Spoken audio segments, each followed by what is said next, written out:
Ok, muchas gracias, doctor.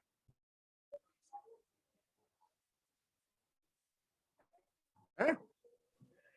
Berna, creo que está apagado tu micrófono. ¿Qué pasó? Ok, buenos días compañeros. Nosotros somos el equipo 1 del grupo ACM64 y el día de hoy les vamos a dar el tema de cáncer de mama. Vamos a comenzar con la definición y esta es una proliferación acelerada e incontrolada de células del epitelio glandular. Son células que han aumentado su capacidad reproductiva, que se pueden diseminar a través de la sangre o de los vasos linfáticos y a otras partes del cuerpo. También adherirse y crecer en forma de metástasis. Ok, para entender la importancia de este tema hay que saber un poco de epidemiología y hay que saber que las mujeres representan a nivel mundial el 49% y en México el 51%. Se estima que es la primera causa de muerte de mujeres mayores a 65 años y llega hasta el 53%. En América Latina, la mortalidad en el 2030 se estima que será del 34%, y en México, en el 2019, por cada 100,000 casos mujeres mayores de 20 años, se diagnostican nuevos, 35.24. Y asimismo, es la primera causa de muerte en México con una tasa de 17.18 a nivel nacional. Siguiente, por favor. ¿Se trabó? Siguiente.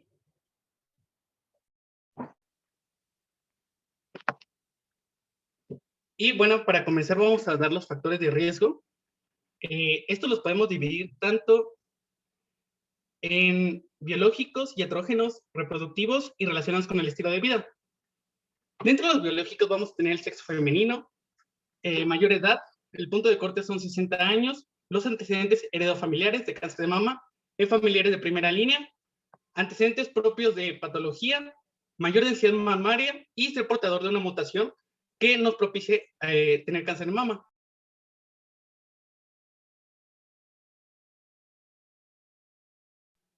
Dentro de los iatrógenos tenemos exponerse a radiación y dentro de los reproductivos tenemos que la paciente sea nuligesta, que no haya lactado, que su primer embarazo haya sido después de los 30 años y que haya recibido una terapia de hormonas combinadas por lo menos por 5 años.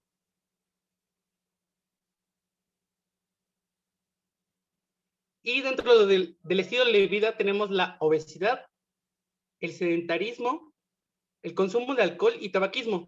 La bibliografía menciona que la obesidad es el más importante dentro del estilo de vida, pues los pacientes llegan a tener el doble de riesgo de presentar la patología de cáncer de mama, y si a eso le sumamos que la paciente haya tenido una menarquia a edad temprana, el riesgo se aumenta al doble.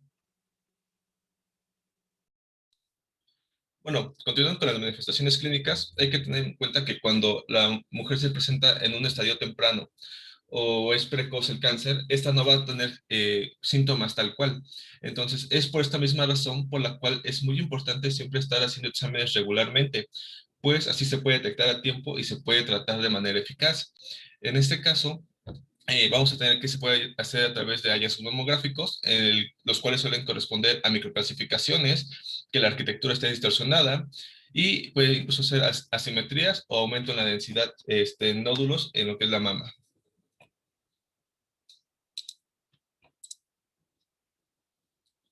Bueno, en todo caso que ya se encuentre en un estadio más avanzado, vamos a tener manifestaciones clínicas que van a ser las siguientes.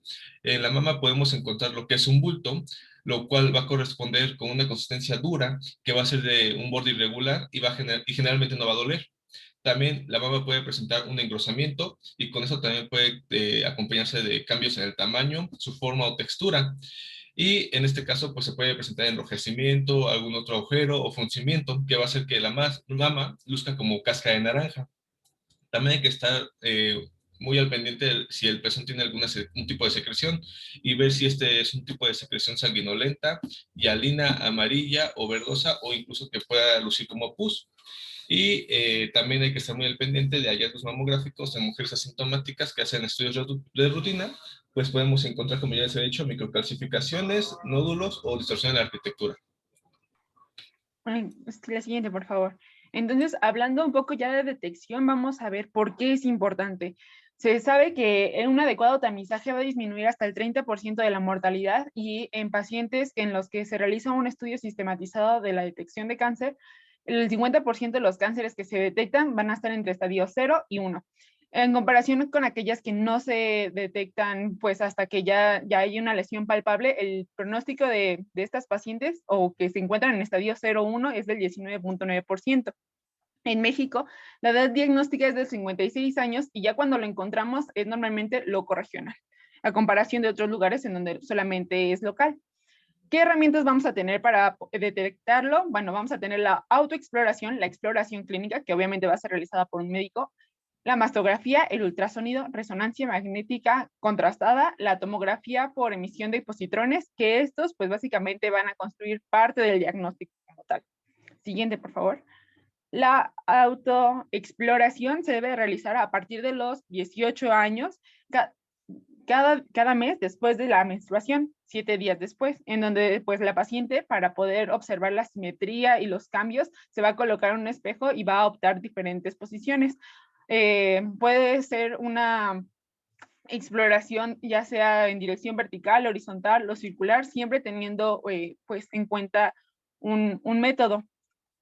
La siguiente, la exploración clínica, como bien ya había mencionado, se va a realizar por parte del médico. Después de los 25 años, se recomienda que anualmente y va a incluir la región axilar y la región mamaria.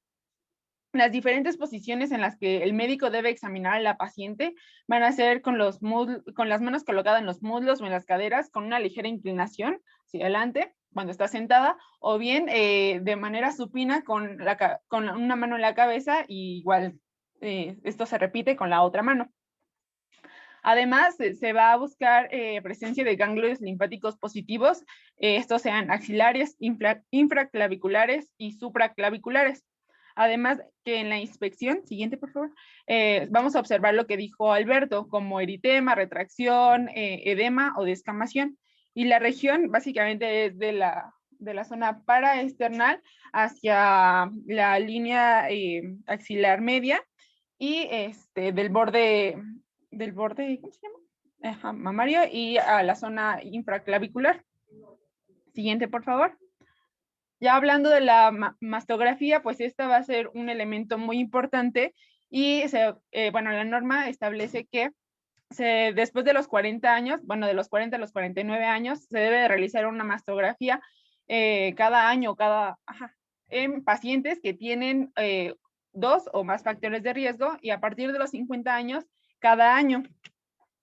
Además de situaciones especiales en donde se habla de que ya hay una sospecha clínica de cáncer o bien que haya una historia familiar de inicio de cáncer precoz, antecedentes de una biopsia que se realizó mediante otro estudio como ultrasonido, resonancia, etcétera. Y bueno, ¿cuándo vamos a considerar que la mastografía es diagnóstica? Cuando además de hallazgos anormales, la paciente va a tener mama densa, va a tener detecciones en otros estudios como ultrasonido, etcétera. Secreción sanguinolenta del pezón, cambios de la dermis y dolor persistente y focal. Siguiente. Bueno, esto se va a clasificar con la clasificación de BIRAT. Bueno, una vez que se realiza la mastografía, obviamente los hallazgos mamográficos que vamos a encontrar se van a clasificar. Entonces, esa clasificación cuenta con dos objetivos fundamentales. La primera es que va a permitir que estas lesiones se categoricen y se va a clasificar según su grado de sospecha y en todo caso se puede asignar una actitud a tomar en cada caso. Y también se usa para estandarizar la terminología y dar un informe mamográfico más sistemático. En este caso vamos a tener que el BIRAS nos dice que hay 4 patrones del parénquima glandular. En este caso vamos a encontrar 4. La grasa, que es principalmente la composición predominante de la mama. La densidad media, que corresponde con tejido fibroglandular disperso. Lo que es la heterogénea, que se corresponde con tejido glandular heterogéneamente denso. Y la densa, que es una mama con parénquima glandular extremadamente denso, que se dice incluso puede ocultar otras lesiones. También la clasificación de BIRADS nos da una definición sobre lo que es un nódulo o una masa. En este caso nos dice que un nódulo va a ser una lesión que va a ocupar un espacio en la mama, pero que se tiene que ver en dos proyecciones diferentes. En dado caso de que solo se vea en una sola proyección, a esta se le va a denominar como densidad. Y esos nódulos se tienen que describir ya sea su forma, su contorno o su densidad respecto al parénquima que lo va a estar rodeando. En este caso vamos a encontrar que también, o sea, lo clasifica en cuanto a su grado de sospecha y distribución. En el grado de sospecha lo va a clasificar en típicamente benignas, sospecha intermedia y alta sospecha, que es la tabla que todos conocemos, y por distribución la va a clasificar en agrupadas, la cual se va a definir como que se concentran en un solo volumen de tejido pequeño, las lineales, que van a estar una tras de otra en forma de fila india, o las segmentarias, que estas van a sugerir que se van a encontrar depositadas en los conductos y en sus ramificaciones. Las regionales, que van a estar dispersas en un gran volumen de tejido mamario, que va a ser mayor a 2 centímetros cúbicos. Y por último, la difusa, que quiere decir que estas se van a encontrar en todo lo que es el parénquima mamario, y por lo general suelen ser benignas y se encuentran en las dos mamas. Ahora, como la tabla de la clasificación de BIRADS, encontramos que son 6 estadios. En la categoría 0, pues va a ser una clasificación poco concluyente, por lo que la recomendación es hacer más estudios, mandar otros estudios de imagen para dar con un examen concluyente o incluso revisar mamografías anteriores. En la categoría 1 nos corresponde con un hallazgo negativo. En este caso, pues simplemente lo que se sugiere es realizar mamografías de control, mantener un seguimiento y ya sea respectivamente, según las circunstancias de la mujer, pues ya sea anualmente o cada 2 años. En el estadio 2 vamos a encontrar que es un hallazgo benigno. Aquí la actitud a seguir pues es igual mantener el seguimiento 1 o 2 años y la probabilidad de malignidad, igual que en el estadio 1, es del 0%. En la categoría 3, esta se define como probablemente benigno. En este caso, lo que se debe de hacer es comparar esta mamografía con mamografías previas o realizar otros estudios de imagen. En este caso, considerando la mamografía inicial, a los 6 meses después de que se dio una clasificación 3, se tiene que hacer otra vez una mamografía. En este caso, si no hay cambios, se sigue metiendo en la categoría 3. A los 12 meses después de la mamografía inicial, si no hay cambios, se vuelve a categorizar como categoría 3. Y a los 24 meses, si se vuelve a hacer y no hay cambios, entonces se clasifica en una categoría 2. Si en cualquiera de estos meses, ya sea a los 6, 12 o 24 meses, si hubo cambios, pues obviamente se va a cambiar ya sea a los hallazgos que se corresponda en categoría 4 o 5.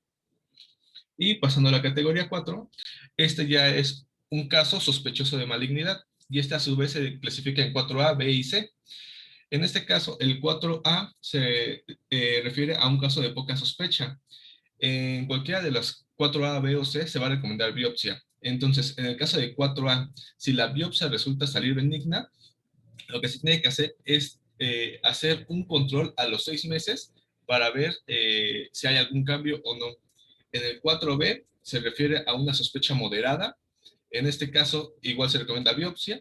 Y si esta sale benigna, pues hay que mantener la concordancia con la sospecha clínica. En el 4C, que es una clasificación de alta sospecha, igual se manda biopsia. Y si esta llega a salir benigna, lo que se recomienda es repetir la biopsia o hacer una biopsia adicional para comprobar los hallazgos. En la categoría 5, que es un caso muy sospechoso de malignidad, lo que se recomienda hacer es hacer biopsias percutáneas antes de iniciar cualquier tratamiento quirúrgico. Y aquí la probabilidad de malignidad ya es mayor del 95%. Y en la última categoría, que es la categoría 6, que es una malignidad que ya se tiene comprobada, lo que se recomienda hacer simplemente es complementar el estudio y mandar algún tratamiento adecuado. Ok, entonces vamos a continuar con otra herramienta, es el ultrasonido mamario. Este puede identificar otras cosas que la mastografía, ¿no? Aquí se las enlistamos. ¿Y a quién se le va a mandar? A aquellas pacientes que sean menores de 35 años y tengan una patología mamaria igual que tengan un alto riesgo y su mamografía o su mastografía no sea concluyente, que haya anormalidades en una resonancia magnética o en una mastografía, tenga implantes mamarios o bien se tenga que hacer algún estudio guiado o la planeación de la radioterapia y también el estudio de ganglios. La siguiente es la resonancia magnética, en donde básicamente se va a indicar para pacientes que ya tengan o tengan conocimiento de alguna mutación, de algunos síndromes que tengan repercusión en o que estén asociados a cáncer. Para la evaluación de implantes, aquellos que sospechemos que además de alguna patología pueden estar rotos, para intervencionismo y para alguna evaluación. Esta va a ser contrastada con gadolinio. Y bueno, les puse una imagen a la derecha en donde la primera superior es una patología papilar y la segunda es un carcinoma in situ y la C ya es un carcinoma invasor. Siguiente, por favor. Bueno, y dentro de la guía de práctica clínica encontramos dos algoritmos muy importantes. Uno es para el caso de una mujer sintomática que presente signos y síntomas sugestivos de cáncer de mama. El siguiente es para una mujer de 40 años que ya tenga una lesión palpable. En el primero vamos a realizar un diagnóstico intencionado, haciendo una historia clínica completa, buscando factores de riesgo y antecedentes heredofamiliares de cáncer de mama. También se debe realizar un examen físico, como ya nos mencionó Onfalia, y la siguiente pregunta sería si la paciente tiene más de 30 años o no. Si no los tiene, le realizamos un ultrasonido mamario. Si la paciente sí tiene más de 30 años, pero está embarazada o lactando, también se le realiza un ultrasonido mamario. En caso de que la paciente no esté embarazada y no esté lactando, se le realiza directamente una mastografía. De acuerdo con los estudios de imagen, vamos a preguntarnos si estos son incompletos o no concluyentes. En el caso de que no sean concluyentes, vamos a enviar a la paciente a un segundo nivel para que tenga estudios complementarios. En caso de que sí lo hayan sido, hay que preguntarnos, ¿es benigno o negativo? Si lo podemos corroborar con otro estudio, pues entonces el seguimiento sería en primer nivel. Y si no lo podemos corroborar, entonces hay que enviar a nuestra paciente a un segundo nivel para que se le tome una biopsia. El segundo caso, como les mencionaba, es cuando tenemos una paciente mayor de 40 años y que en su examen clínico se encontró un hallazgo palpable focal. El primer paso es preguntarnos si la paciente se encuentra entre un BIRATS 1 o 2. Si sí está en ese rango, entonces vamos a realizar un ultrasonido mamario para comprobar la correlación. Si sí lo correlacionamos, entonces vamos a darle seguimiento y vigilancia en primer nivel. Si la paciente no tiene correlación clínica con ese estadio, entonces vamos a enviarla a segundo nivel. Posteriormente, si no fue BIRATS 1 o 2, vamos a preguntarnos si se encuentra entre BIRATS 4 o 5. En caso de que la paciente no se encuentre en ese estadio o no haya sido concluyente, como lo dijo mi compañero, vamos a realizar otros estudios para corroborar que sea un BIRATS 3 o que se corrobore el 4 y el 5. En ese caso de que la paciente se encuentre en un BIRATS 3, se va a enviar a segundo nivel de una manera programada. En el caso de que sí se encuentre la paciente con un BIRATS 4 o 5, vamos a enviarla de inmediato a tercer nivel. Se le van a hacer más estudios y surge la necesidad de realizar una biopsia para evaluar la extensión de la enfermedad, porque la paciente tiene una alta sospecha de presentar la enfermedad. Bueno, y como lo hemos visto a lo largo de la detección, vemos que el diagnóstico clínico se apoya en la historia clínica, principalmente en los factores de riesgos y los antecedentes heredofamiliares, asimismo de la exploración física. Debemos realizar auxiliares diagnósticos como la mastografía, el ultrasonido y la resonancia magnética, que nos van a permitir detectar, caracterizar y evaluar la extensión y dar seguimiento a las lesiones mamarias. Sin embargo, para el caso de cáncer de mama, el estándar de oro es el estudio histopatológico, el cual a través de biopsias percutáneas que van a ser guiadas por rayos X o ultrasonido son los métodos de elección para esta patología.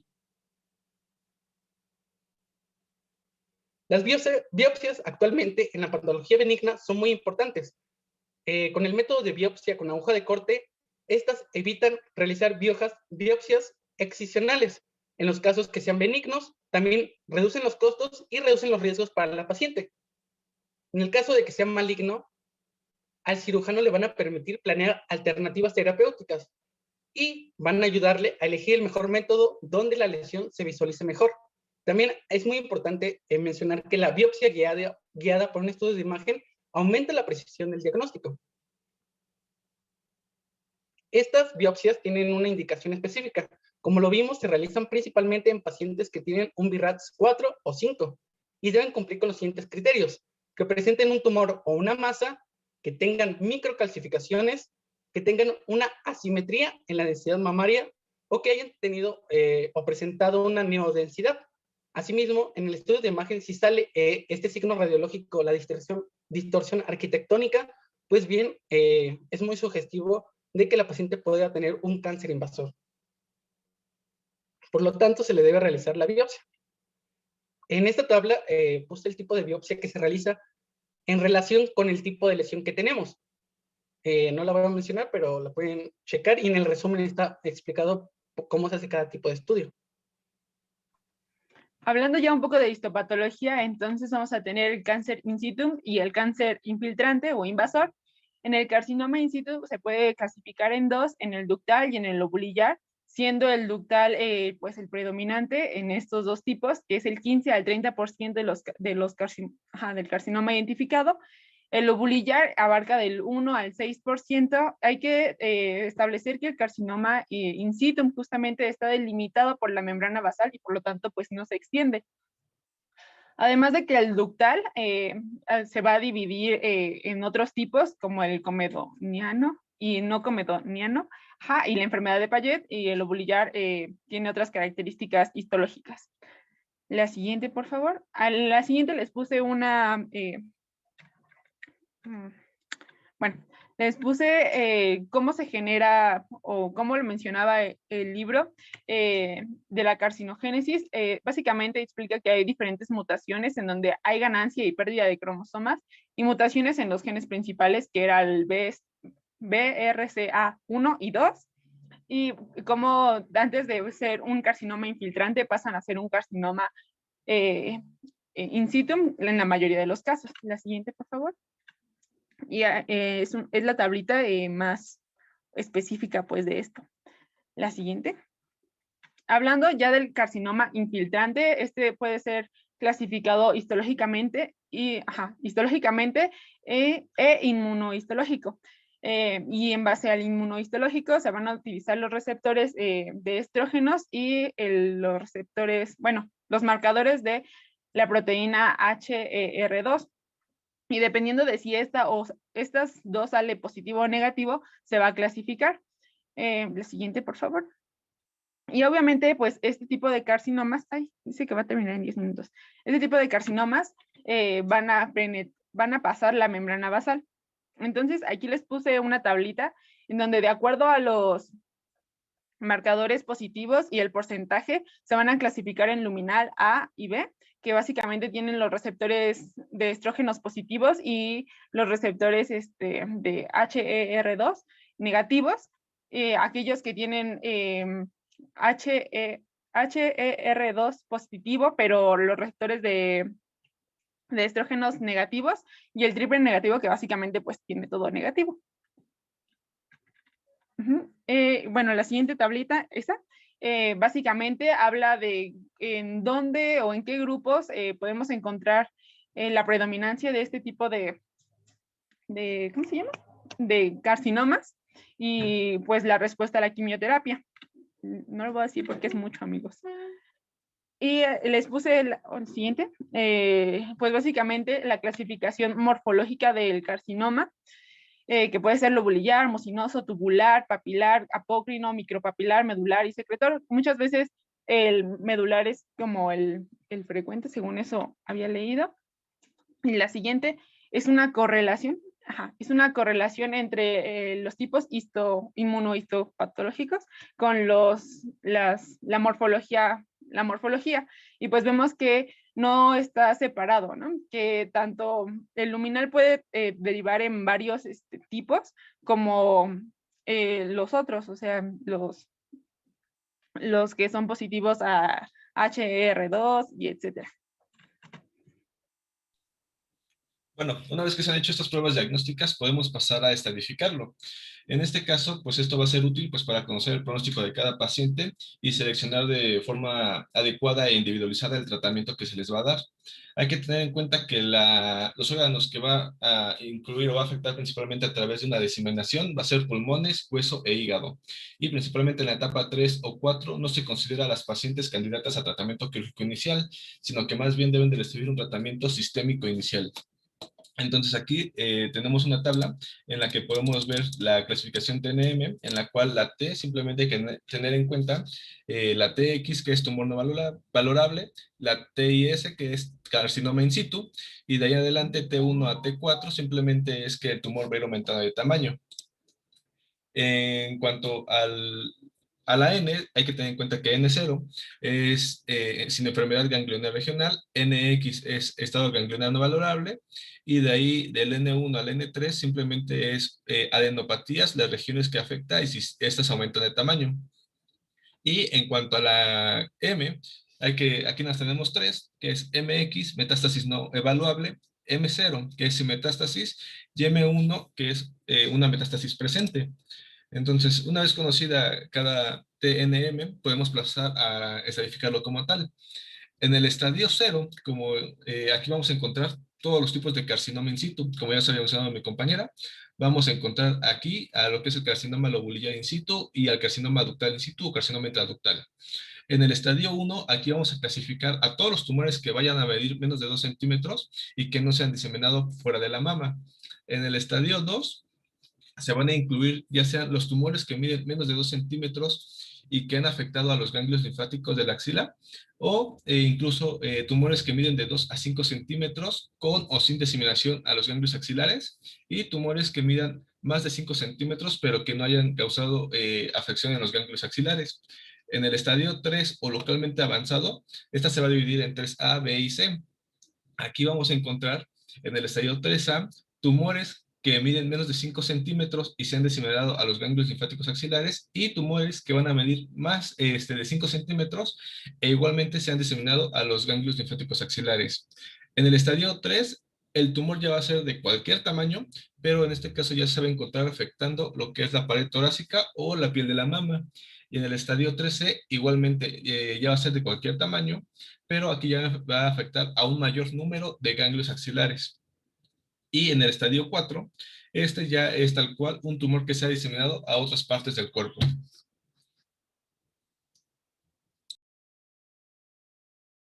Bueno, y para finalizar, vamos a hablar sobre los principios del tratamiento.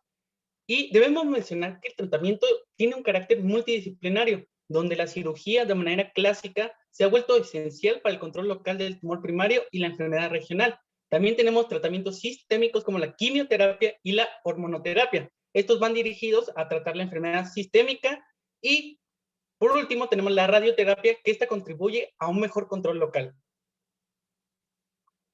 Vamos a comenzar con un algoritmo que viene en la guía de práctica clínica, la cual nos habla sobre una secuencia estándar de tratamiento. Tenemos una paciente con cáncer de mama, la cual le vamos a realizar la estadificación de acuerdo a las características de los estudios de laboratorio, y vamos a ponerla en cierto estado clínico. Dependiendo de eso van a ser las actitudes o los procedimientos que se le van a realizar. De manera general podemos decir que el primer tratamiento sería la quimioterapia, esto dependiendo de la inmunohistoquímica, ya sea que el componente HER2 se encuentre positivo o negativo. Posteriormente se realiza la cirugía, esta con base a las características del tumor y la diseminación de este. Seguimos con una terapia de radiación, la cual puede estar indicada o no en pacientes de acuerdo a las características de su patología. Y por último, la hormonoterapia. Esta está basada principalmente en la detección de los receptores a estrógenos positivos o negativos. Vamos a comenzar con la etapa clínica 0, en la cual vamos a tener una histología ductal in situ y la histología lobulillar.